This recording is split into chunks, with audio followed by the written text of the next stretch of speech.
السلام علیکم friends, welcome to کتاب نگری یوٹیوب چینل کتابوں کی نگری میں خوش آمدید۔ میں ہوں آپ کی ہوسٹ اقرا یاسین اور آج میں آپ کے لیے لے کر آئی ہوں زہرا فاروق حسن کے قلم سے تحریر کردہ ناول ہے اہل محبت کے رنگ جدا کے ایپیسوڈ نمبر 2 کو لے کر۔ اس ایپیسوڈ کو سٹارٹ کرنے سے پہلے جلدی سے کر لیجئے چینل کو سبسکرائب، ویڈیو کو لائک اور کلک کر لیجئے بیل آئیکن کو۔ اب آتے ہیں ایپیسوڈ کی جانب۔ آہنی گیٹ کے اوپر کار کی ہیڈ لائٹس چمکی اور زور و شور سے ہارن دیا گیا تو گیٹ کے پاس تعینات باوردی گارڈ نے کسی بھی کاہلی کے بغیر پھرتی سے گیٹ کے دونوں پٹ واں کر دیے۔ گیٹ کھلتے ہی بلیک کار پوری رفتار سے آہنی گیٹ کو پار کر کے اندر داخل ہو چکی تھی۔ کار بیچ راہ میں ہی رکی اور گارڈ اس کے کار سے نکلنے کا منتظر ہاتھ باندھے سر جھکائے کھڑا تھا۔ فرنٹ ڈور کھلا اور لڑکھڑاتے ہوئے بلیک شوز میں مکید پاؤں کار سے باہر نکلے تھے۔ لان کی شاہراہ پر پیر جما کر وہ کار سے باہر نکل آیا۔ آج بھی وہ شراب کے نشے میں دھت تھا۔ اس نے شراب کے نشے سے سرخ ہوتی آنکھیں بمشکل کھول کر گارڈ کی طرف دیکھا اور ہاتھ میں پکڑی کی چین گارڈ کی طرف اچھال کر روب سے بولا، کار اپنی جگہ پارک کر دو تم۔ کار کا کھلا ڈور جوتے کی نوک سے بند کرتے ہوئے وہ لڑکھڑاتے قدموں سے آگے بڑھا۔ اس کے آگے جاتے ہی گارڈ فوراً کار میں بیٹھ کر سٹارٹ کرتا اپنی جگہ پارک کرنے کے لیے لے کر چلا گیا۔ دھیرے دھیرے وہ اس بلند اور خوبصورت عمارت کی طرف دیکھتا آگے بڑھ رہا تھا۔ وہ نشے میں تھا مگر ہوش اس کے پوری طرح سے سلامت تھے۔ وہ اچھی طرح سے جانتا تھا اسے کدھر جانا ہے اور کہاں جا کر رکنا ہے۔ یہاں وہ سال کے 365 روز میں گنتی کے گنے چنے دن ہی آتا تھا، مگر اسے یہاں سے اندر اور اندر سے باہر جانے کے سارے خفیہ راستوں کے بارے میں اچھے سے معلوم تھا۔ وہ آہستہ آہستہ چلتا اس محل کے دوسرے حصے کی طرف آ گیا۔ ادھر اندر جانے کا ایک چور راستہ تھا اور اسے یہ راستہ ہمیشہ سے سب سے زیادہ پسند رہا تھا۔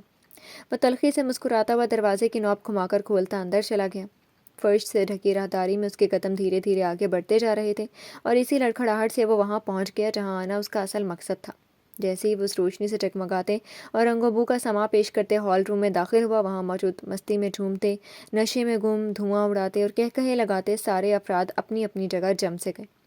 اس کا اندر آنا تھا کہ سب کو لگا وہ بھرے بازار میں بے لباس ہو گئے ہیں۔ پورے ہال روم میں بس میوزک کا شور رہ گیا۔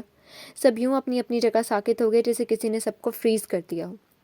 اس نے مسکراتے ہوئے ایک ایک کا چہرہ دیکھا۔ یہ وہ لوگ تھے جو باہری دنیا میں نکلتے تو اپنے اپنے چہرے پر شرافت کا ماسک لگا لیتے، مگر یہاں ہر کسی کے چہرے سے شرافت کا چولا اتر کر جگہ جگہ بکھرا ہوا تھا اور بے حیائی کھڑی ہنس رہی تھی۔ اس کی مسکراہٹ میں اب تمسخر گھلنے لگا۔ ابھی کہ ابھی وہ اگر چاہے تو پل میں سب کی عزت بھرے بازار میں اچھال سکتا تھا، مگر وہ ایسا کرے گا نہیں۔ ہاؤ ڈیئر یو، تمہاری یہاں آنے کی ہمت کیسی ہوئی؟ آخرکار ایک شخص کے وجود میں حرکت ہوئی اور وہ اس بھیڑ کو چیرتا دھاڑتا ہوا اس کی طرف آ گیا۔ کسی نے بڑھ کر میوزک بھی بند کر دیا۔ اس شخص کی آنکھیں بھی شراب کے نشے میں سرخ تھیں، مگر ان کے قدموں میں کوئی لڑکھڑاہٹ نہیں تھی کیونکہ وہ کوئی عام شخص نہیں تھا۔ وہ اجلال احمد خانزادہ تھے۔ اس شہر کے مشہور اور امیر ترین انسانوں میں ان کا نام شامل تھا۔ ساتھ ہی وہ ایم ایل اے بھی تھے اور ایک سیاستداں اور ایک پاورفل انسان۔ آئی ایم سوری پاپا جی، مجھے نہیں معلوم تھا آج آپ کے لیے جشن کا دن ہے۔ ان کے سامنے آتے ہی وہ ایک دم سے اپنے دونوں ہاتھ اوپر اٹھا کر جھوٹی شرمندگی سے معصوم بنا تو ان کا غصے سے برا حال ہو گیا۔ ان کا خون بری طرح سے کھول گیا تھا۔ وہ اسے اس طرح گھور رہے تھے جیسے ابھی کچا چبا جائیں گے۔ سوری بولے نا پاپا جی، ریئلی مجھے معلوم نہیں تھا آپ یہاں کھلی محفل جمانے والے ہیں۔ وہ اسی جھوٹی شرمندگی سے ان کی آنکھوں میں بے خوفی سے جھانکتا بولتا ہوا پل پل اجلال احمد خانزادہ کا پارا بڑھا رہا تھا۔ یزدان، آئندہ تم مجھے ادھر دکھائی دیے تو یاد۔ اوہ کم آن پاپا جی۔ اجلال خانزادہ کی بات پوری ہونے سے پہلے اس نے ان کی اٹھی انگلی میں اپنی شہادت والی انگلی پھنسائی اور سرد آواز میں بولا، اپنی یہ کھوکھلی دھمکیاں اپنے ہی پاس رکھیں۔ آپ کو اچھے سے معلوم ہے کہ میرا آپ کچھ نہیں بگاڑ سکتے۔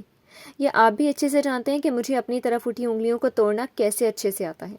اس نے مسکرا کر انہیں آنکھ بھی ماری اور دانت پر دانت جما کر ان کی انگلی نیچے کر دی۔ اپنی انگلی پر یزدان کے سخت گرفت سے انہوں نے اپنی انگلی بری طرح سے دبتی محسوس کی تھی۔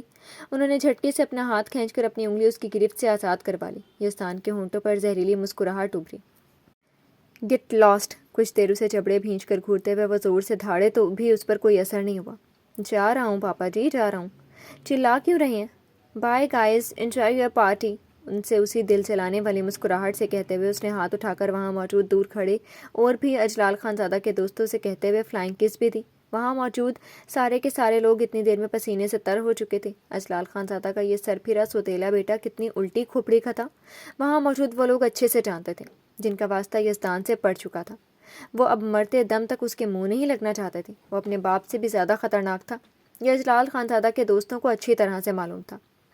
یزدان ایک بار پھر اجلال خانزادہ اور ان کے دوستوں کو مسکراتی نگاہ سے دیکھتا ہوا سیٹی بجاتا وہاں سے نکل گیا، مگر اس کی پشت دیکھتے اجلال احمد خانزادہ جبڑے بھینچے خود پر کنٹرول کرتے رہے۔ یزدان ان کی وہ دکھتی رکھ تھا جسے وہ چاہ کر بھی کاٹ نہیں سکتے تھے۔ یزدان جیسے اس ہال روم سے نکل کر اجلال مینشن کے بیرونی حصے کی طرف بڑھا، اس کے ہونٹوں سے مسکراہٹ غائب ہو گئی اور اس کی جگہ سختی نے لے لی۔ وہ دانت پر دانت جمائے اب اجلال مینشن کے بیرونی حصے کی طرف بڑھ رہا تھا۔ آنکھوں میں اب سرخی سی اتری ہوئی تھی، اس کے قدموں کی لڑکھڑاہٹ غائب ہو چکی تھی، اس کا ہر قدم مضبوطی سے قالین کو روند رہا تھا۔ لگ ہی نہیں رہا تھا کچھ دیر پہلے کہ وہ شراب کے نشے میں دھت تھا۔ ایسا لگ رہا تھا جیسے اس نے اجلال خانزادہ کو دکھانے کے لیے بس ڈرنک ہونے کا ڈرامہ کیا ہو۔ ازدی، وہ اجلال مینشن سے نکل ہی جاتا کہ اپنے پیچھے نسوانی آواز سن کر وہ ٹھٹک گیا، اپنی جگہ رک بھی گیا، مگر فوراً نہیں مڑا۔ پہلے چند گہری سانسیں خارج کر خود پر قابو پایا، پھر رخ موڑ کر سنجیدگی سے سامنے کھڑی ہستی کو دیکھا جسے اس کی ماں ہونے کا شرف حاصل تھا۔ وہ پریشان سی مگر آنکھوں میں ڈھیروں محبت بھرے اسے دیکھ رہی تھی۔ کہیے، کیا حکم ہے؟ وہ ادب سے ہی بولا، مگر لہجہ کسی بھی نرمی اور پیار سے بالکل خالی تھا، اور آنکھوں میں سرد پن، یہی چیز تو انہیں تڑپاتی تھی، لیکن وہ بھی اسی کی ماں تھی۔ کبھی نہ جھکنا تو ان سے ہی یزدان نے سیکھا تھا۔ تمہیں میری حکم کی اتنی پرواہ ہوتی تو کب کا میری بات مان لیتے۔ جس لہجے میں اس نے ان سے کہا تھا وہی لہجہ انہوں نے بھی اپنایا۔ یزدان کے ہونٹوں پر طنزیہ مسکراہٹ ابھری۔ آپ کی بات ہی مان کر اب تک آپ کے پاس ملنے آتا رہتا ہوں، اس سے زیادہ کیا آپ مجھ سے کچھ اور منوانے کا حق رکھتی ہیں؟ اس کی آواز میں ایسی ٹھنڈک تھی کہ سامنے کھڑی افشین اجلال بھونچکا رہ گئی۔ تم بھول رہے ہو میں تمہاری سگی ماں ہوں۔ ان کی آواز میں غصہ در آیا۔ اسی بات کا ہی تو افسوس ہے۔ وہ سر جھٹک کر تلخی سے مسکرایا۔ افشین، اجلال کو یہ بات اور بھی بھڑکا گئی، اور مجھے افسوس ہے کہ میں نے تمہیں کیوں اس کے پاس چھوڑ دیا۔ دیکھ لو اس شخص کی کمین کی، اس نے تمہیں اپنی ماں سے ہی دور کر دیا۔ یزدان نے تعصب سے سر جھٹکا۔ کتنی آسانی سے وہ اپنی غلطی اس شخص کے سر پر تھوپ دیتی تھی جسے غلط کہنا یزدان کی نگاہ میں سراسر گناہ تھا۔ انہوں نے آپ سے مجھے دور کر دیا تھا ماما؟ وہ بہت تلخی سے پوچھ بیٹھا۔ اتنے سال تو نہیں گزرے ماما کہ آپ سب بھول جائیں، یہ بھی کہ کس نے کیا گناہ کیا تھا اور کس نے سزا بھگتی تھی۔ وہ سر چھٹک کر طنز سے ہنسا، پھر سامنے کھڑی اپنی ماں کو بغور دیکھا۔ قیمتی لباس، قیمتی جیولری، وہ اس عمر میں بھی کسی شہزادی سے کم نہیں لگ رہی تھی، مگر ان کی آنکھوں میں جو حزن چھپا تھا وہ صرف اسے ہی دکھتا تھا۔ لیکن وہ مجبور تھا، کبھی انہیں یہ احساس نہیں دلا سکتا تھا کہ انہوں نے سب کچھ کھو دیا ہے۔ یزدان، پلیز میری بات مان لو، میں چاہتی ہوں تم میرے ساتھ مستقل رہو۔ وہ دل ہی دل میں نادم ہوئی، مگر اپنی غلطی ماننے اور شرمندہ ہوں جیسے الفاظ کہنے کے لیے وقت گزر چکا تھا، اس لیے اسے پیار سے منانے کے لیے اس کے قریب آئیں۔ یزدان سے دوری اب انہیں برداشت نہیں ہوتی تھی، وہ چاہتی تھی وہ اب اس کے پاس رہے۔ کم آن ماما، آپ کو معلوم ہے میں آپ کی اب کوئی بات نہیں مانوں گا، اور میں اپنے فیصلے میں کتنا اٹل ہوں اس کی خبر ہے آپ کو۔ ایک ایک لفظ پر زور دے کر وہ انہیں اسی سرد نظروں سے دیکھتا اور لمبے لمبے ڈگ بھرتا پل میں ان کی نظروں سے دور ہوتا چلا گیا۔ وہ جہاں کھڑی تھی وہیں کھڑی رہ گئی۔ وہ پل بھر کے لیے آتا اور انہیں اسی طرح اپنی سرد نگاہوں، سرد جذبات سے آگاہ کر دیتا کہ وہ محبت کی جنگ میں ہار چکی ہیں۔ افشین اجلال نے ٹھنڈی سانس لی اور دھیرے دھیرے وہ اپنی شاہی کمرے کی طرف بڑھ گئی۔ ہاسپٹل کے چمکتے ہوئے ماربل کے فرش پر رات کے سناٹے میں اس کی بوٹس کی دھمک جیسے ہی چاروں طرف گونجی، ایسے لگا جیسے ہاسپٹل میں سوئے ہوئے سارے نفوس ہڑبڑا کر بیدار ہو گئے ہوں۔ صرف بیدار ہی نہیں ہوئے بلکہ سب حرکت میں بھی آ گئے۔ ہاسپٹل کے ریسیپشن ٹیبل کے پیچھے اپنی کرسی پر بیٹھی کوئی 30 کے آس پاس کی عمر کی لڑکی جو نیند سے بے حال ہو کر کاؤنٹر پر ہی سر رکھے کب سے اونگ رہی تھی، سامنے سے آتے شخص کو دیکھ کر الرٹ ہو کر سیدھی ہو کر بیٹھ گئی۔ کافی گھبرائے ہوئے انداز میں سامنے کی طرف دیکھتے ہوئے ناک پر پھسلتا چشمہ بھی درست کیا۔ آئندہ اگر میں نے تمہیں سوتے ہوئے دیکھا تو اگلی صبح تم جاب سے فارغ ہو کر اپنے گھر میں نیند کے مزے لوٹ رہی ہوگی۔ جیسے ہی وہ ریسیپشن ٹیبل تک آیا، اس کی آواز کی کاٹ سے نرس نے تھوک نگل کر جلدی سے اس بات میں سر ہلا دیا۔ گڈ، تو تمہیں جاب چھوڑنی ہے؟ ریزائن پیپر لاؤ، میں سائن کر دوں۔ اپنی گہری بھوری آنکھوں سے نرس کے اڑے رنگ کو دیکھتے ہوئے سنجیدگی سے بول کر وہ ہاتھ پھیلا چکا تھا تاکہ وہ ایگریمنٹ پیپر اسے دے دے۔ نو سر، سوری سر، میں نے اب نہیں سونے پر سر ہلایا ہے، میں اب نہیں سوں گی۔ وہ گھبرا کر جلدی سے صفائی دینے لگی۔ اس کا دماغ خراب تھا کہ جو اتنی اچھی جاب چھوڑ دے جہاں اچھی سیلری کے ساتھ مفت علاج اور گھر بھی ملا ہوا تھا، اوپر سے اتنا بھروسے مند سٹاف جہاں اس کی جیسے شریف لڑکیاں پورے اطمینان سے رات کی ڈیوٹی بھی سر انجام دے سکتی تھیں۔ آئندہ ڈیوٹی کے وقت مجھے یہ سر سیدھا نظر آئے اور آپ الرٹ، گاٹ اٹ؟ وہ اپنے اسی سنجیدہ مگر اکھڑ لہجے میں بول کر آگے بڑھ گیا تو لڑکی نے کب کی رکی ہوئی سانس سکون سے لی اور جاتے ہوئے شخص کی پشت کو دیکھا۔ بلا شبہ وہ ایک بے حد خوبصورت مرد تھا، لیکن اس کا غصہ اس کی شکل کے حساب سے بے حد برا تھا۔ اس سب کے باوجود بھی وہ ان سب کے لیے ہیرو تھا، اس لیے نہیں کہ وہ خوبصورت تھا بلکہ اس لیے کہ وہ ان سب خوبیوں کا مالک تھا جو ایک اچھے نہیں بلکہ مومن انسان کی پہچان ہوتی ہیں۔ پاپا، بھیا آ گئے۔ جیسے ہی مرتضیٰ کو وہ کوریڈور میں نظر آیا، اس نے کرسی کی پشت پر سر ٹکا کر آنکھیں موندے وجدان صاحب کے شانے کو آہستہ سے ہلا کر دھیمی آواز میں جھک کر ان کے کان میں کہا۔ وجدان صاحب نے پٹ سے آنکھیں کھول دیں اور سیدھے ہوتے ہوئے انہوں نے گردن موڑ کر سامنے سے آتے ہوئے مصطفیٰ کو دیکھا۔ ہمیشہ کی طرح اس کے چہرے پر وہ بہت کوششوں کے باوجود بھی پریشانی یا غم کا کوئی تاثر ڈھونڈ نہیں پائے۔ اس کے دل و دماغ میں کیا چلتا رہتا تھا، اسے کھوج پانا بہت مشکل ہوتا تھا۔ کہاں گم ہو گئے تھے؟ شانی پریشان ہو رہی تھی۔ وہ قریب آیا تو وجدان صاحب کرسی سے اٹھ کر اس کے مقابل کھڑے ہوئے، دونوں آمنے سامنے ایک دوسرے کے قد برابر تھے، ساتھ ہی شکل و صورت میں بھی تقریباً ایک جیسے۔ ایسا لگتا تھا کہ وہ وجدان صاحب کی جوانی کی تصویر ہو، بس ایک فرق کو چھوڑ کر ان کے چہرے پر ہمیشہ نرمی ہی چھائی رہتی تھی، مگر ان کے بیٹے کے چہرے پر ہمیشہ سنجیدگی اور کبھی کبھی بس سختی۔ ضروری کام سے گیا تھا؟ کیسی ہے وہ؟ بے تاثر آواز میں جواب دے کر اس نے آپریشن تھیٹر کے گلاس ڈور پر نگاہ ڈال کر اس کے بارے میں پوچھا، جس کے لیے وہ لوگ ہاسپٹل میں دکھی اور پریشان سے بیٹھے تھے۔ پتہ نہیں، انہوں نے بس اتنا کہا اور اس کے چہرے سے نگاہ ہٹا کر وہ پھر سے تھکے تھکے انداز میں کرسی پر بیٹھ گئے۔ وہ آج پھر سے وہی اذیت محسوس کر رہے تھے جو کئی سالوں پہلے انہوں نے اپنے دل پر اٹھائی تھی۔ مرتضیٰ خاموشی سے اپنے باپ کو ایک نگاہ دے کر پھر بھائی کو دیکھنے لگا۔ مرتضیٰ کے دیکھنے پر مصطفیٰ نے وجدان صاحب سے نگاہ ہٹا کر اسے دیکھا اور ایسے سخت نظروں سے اسے دیکھا کہ وہ بیچارہ اپنی جگہ سے ہڑبڑا کر نگاہ پھیر گیا۔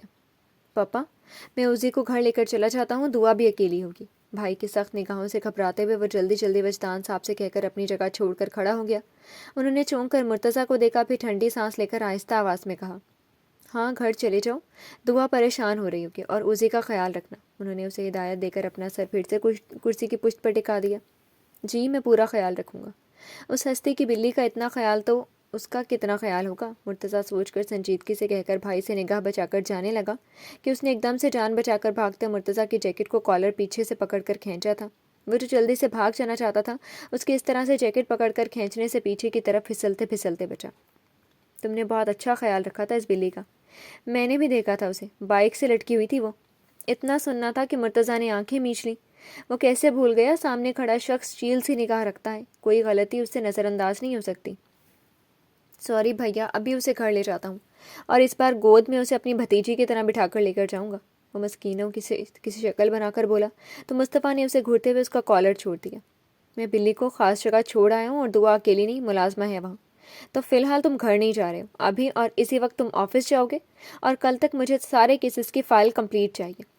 اپنی باروب آواز میں حکم دے کر وہ وہیں رکھی کرسیوں پر میں سے ایک پر بیٹھ گیا، اور بیٹھتے ہی ایک پیر اٹھا کر دوسرے پر رکھ دیا۔ ادھر مرتضیٰ صدمے سے اپنے بھیا کو دیکھ رہا تھا۔ کھڑے کیا ہو، جاؤ اب۔ مرتضیٰ کی صدمے سے ڈوبی شکل دیکھ کر مصطفیٰ نے فقط آئی برو اٹھا کر اسے گھورا۔ مرتضیٰ بیچارہ ایک نگاہ سنجیدہ بیٹھے اپنے بھائی کو دیکھ کر دوسری طرف بیٹھے وجدان صاحب کی طرف مڑا۔ یہ پہلی بار تھا کہ ان کے لبوں کے گوشے پر مرتضیٰ کی شکل دیکھ کر ہلکی سی مسکراہٹ ابھری۔ ابھی مرتضیٰ ان سے کوئی گہر لگاتا کہ آپریشن تھیٹر کا گلاس ڈور کھلا اور وجدان صاحب کی تیزی سے اپنی جگہ سے کھڑے ہو کر بےتابی سے ڈاکٹر کی طرف بڑھے۔ مرتضیٰ بھی ان کے پیچھے تھا، بس نہیں بڑھا تو مصطفیٰ جبڑے کس کر بھینچے اور وہ فرش کو گھو رہا تھا۔ کیسی ہے شانی؟ انہوں نے ڈاکٹر کے سرد ہوتے ہاتھ اپنے ہاتھوں میں ہاتھ تھام لیے۔ بہت تھکی تھکی نگاہ ان کے چہرے پر ڈال کر انہوں نے وجدان کے پیچھے کھڑے پریشان سے مرتضیٰ پھر کرسی پر بیٹھے مصطفیٰ پر ڈالی۔ وہ ان کی طرف دیکھنے سے استعجاب برت رہا تھا، مگر وہ سمجھ سکتی تھی اس وقت اس کے سینے میں کون سے طوفان مچل رہے ہوں گے۔ شانی کیا ہوا، بچی ٹھیک تو ہے نا؟ وجدان صاحب نے ان کے دونوں شانے اپنے ہاتھوں میں جکڑ لیے تو جیسے انہوں نے تھک کر ان کے سینے پر سر رکھ دیا۔ وجی وہ ٹھیک ہے، بالکل ٹھیک، مگر جسم پر لگے گھاؤ سے زیادہ دل پر لگے گھاؤ گہرے ہوتے ہیں۔ کیا وہ یہ گھاؤ برداشت کر پائے گی؟ ان کے سینے سے لگ کر سسکتے ہوئے وہ درد بھرے انداز میں جسے اپنا درد بیان کر رہی تھی۔ وجدان صاحب نے بس ان کا سر تھپکا تھا۔ وہ ان حالات میں اور کوئی تسلی انہیں بخش بھی نہیں سکتے تھے۔ خود کو سنبھالو شانی۔ ان کی پشت کو سہلاتے ہوئے وہ تحمل سے سینے سے لگی اپنی بیوی کو سمجھا رہے تھے۔ وہ خود کو سنبھال کر ان کے سینے سے الگ ہو کر اپنے آنسو صاف کرنے لگی۔ پھر آنسو صاف کرتے کرتے انہوں نے مصطفیٰ کی طرف دیکھا اور وہ تیزی سے اس کی طرف آئیں۔ وجدان صاحب اور مرتضیٰ نے ایک دوسرے کی شکل دیکھی۔ وہ آ کر مصطفیٰ کے سامنے کھڑی ہو گئی، لیکن مصطفیٰ نے گردن اٹھا کر ان کا چہرہ دیکھنے کی کوشش بھی نہیں کی۔ مصطفیٰ میری طرف دیکھو اور مجھے سنو، انہوں نے ایک دم سے سرد آواز میں اسے حکم دیا۔ مصطفیٰ نے اپنی اسی اعتماد سے سر اٹھا کر صرف انہیں نہیں دیکھا تھا، بلکہ اپنی اسی شان اور غرور سے کھڑا ہو کر سنجیدگی سے بولا تھا، آپ کو مجھ سے کچھ بھی کہنے کی اور سمجھانے کی ضرورت نہیں ہے۔ میں پوری دنیا کو فیس کرنے کے لیے تیار ہوں۔ ہر اس چبھتی نگاہ کو نوچ لینے کے لیے میرے ہاتھ تیار ہیں جو ہم دونوں پر اٹھیں گی۔ ہر اس زبان کو کاٹنے کا حوصلہ ہے مجھ میں جو اس کے کردار پر کیچڑ اچھالیں گی۔ وہ اسی فخر اور اعتماد سے میرے ساتھ زندگی گزارے گی جو اس کا حق ہے۔ اس کے اٹل ارادے کا پتہ صرف اس کے الفاظ ہی نہیں، اس کی گہری بھوری آنکھیں بھی دے رہی تھیں، اور وہ جو کچھ اس سے کہنا چاہتی تھی ان کے سارے جملوں نے دم توڑ دیا تھا۔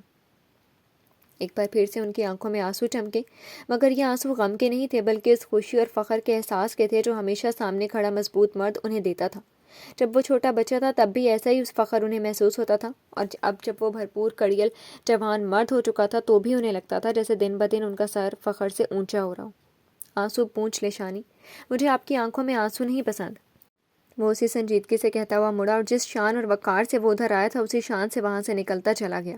ادھر وہ ہولے سے ہنس کر وجدان صاحب اور مرتضیٰ کو دیکھنے لگی۔ وجدان صاحب نے مسکرا کر سکون کی سانس لی، اور مرتضیٰ ان کے قریب آ کر شانے سے لٹک گیا۔ مما، اپنی فرینڈ سے کہہ کر میری سزا معاف کروا دینا، انہوں نے رات بھر آفس میں رہنے کی سزا سنائی ہے۔ ماں کو پیچھے سے اپنے بازوؤں میں بھرے وہ ٹھوڑی ان کے شانے پر ٹکا کر منانے لگا۔ معلوم تھا ایک ماں کے سوا اسے کوئی سزا سے چھٹکارا نہیں دلوا سکتا۔ وجدان صاحب نے اپنے چھوٹے لاڈلے کو مسکرا کر دیکھا۔ کوئی بات نہیں بیٹا، کبھی کبھی جاگنا صحت کے لیے اچھا ہوتا ہے۔ اس کا گال تھپک کر اس کے بازوؤں سے نکل گئی۔ ماما، مرتضیٰ نے جیسے احتجاج کیا، وہ جو کہہ کر گیا ہے کرو۔ وجہ اس کے گھر والوں سے بات کی آپ نے؟ مرتضیٰ کے گال تھپک کر انہوں نے شوہر سے فکرمند لہجے میں پوچھا۔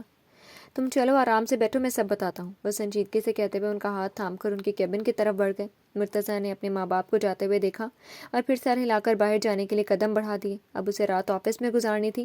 صرف رات گزارنی ہوتی تو وہ جا کر وہاں سو سکتا تھا، لیکن اسے ساتھ کام بھی کرنا تھا جو فی الحال اس وقت مرتضیٰ کے لیے مشکل تھا۔ جی تو فرینڈز، کیسی لگی آپ کو آج کی ایپیسوڈ؟ کمنٹ سیکشن میں ضرور بتائیے گا۔ پھر حاضر ہوں گے ناول کی نیو ایپیسوڈ کے ساتھ۔ تب تک کے لیے اجازت دیجیے۔ شکریہ، اللہ حافظ۔